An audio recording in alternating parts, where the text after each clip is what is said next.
Well, let's get more now on the cancellation of the Sydney to Hobart yacht race, and we're joined from the Sydney Cruising Yacht Club of Australia, Commodore Noel Cornish. Good morning to you, Noel. Good morning to you and your viewers. I imagine it's quite a sombre day for you after having to make that historic decision. Just how difficult was it to arrive at the decision to cancel the Sydney to Hobart yacht race?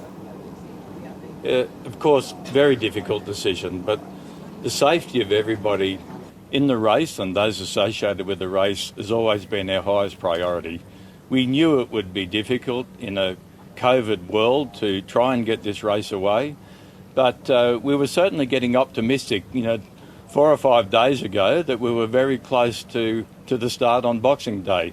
However, the spread of this virus outside the northern beaches and the ramification where, the Tasmanian government understandably took the decision that they did to protect their citizens, where we ended up with a 14-day quarantining period for everybody that arrived, meant that we just had no other option than to now move into cancelling the race. Were there any alternatives discussed or thought about, as in, the sailors might head all the way to the Derwent and return back, or pushing it back to, say, later in 2021 to Australia Day or perhaps Easter? Yeah, certainly. We looked at lots of alternatives.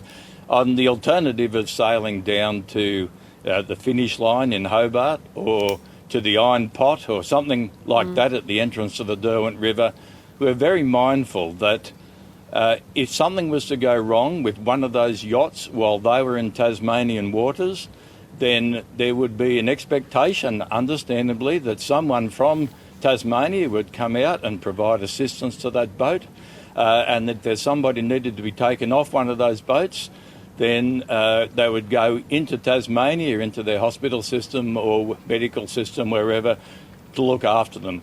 We felt that that was not in the spirit of what we were trying to achieve, in that we were going to remain as safe as we could possibly be and comply with the regulations. And I think we're maybe unnecessarily putting people at risk that wasn't necessary to do so.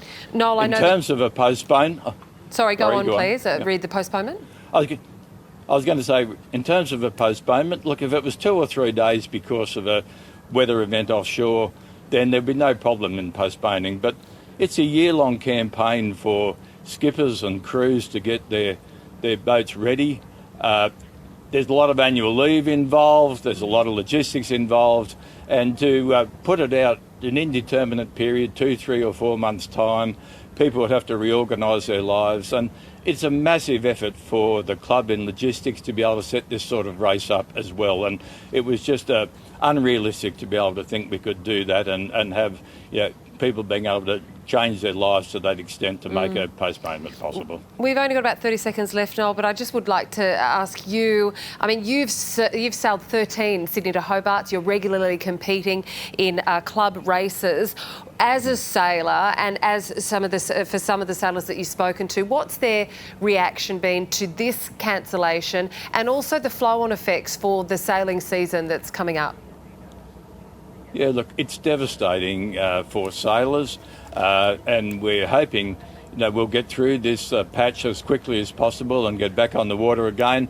I'm just saying to people, it's now 370 days to the next Rolex Sydney Hobart yacht race, and we ought to be focusing with optimism on next year, and really fingers crossed we'll be able to get back into our sailing program and really enjoy the sport that we love. Well, we look forward to a spinnaker start in 2021, hopefully. Noel Cornish, Commodore of the CYC, thank you for joining us. Thanks very much.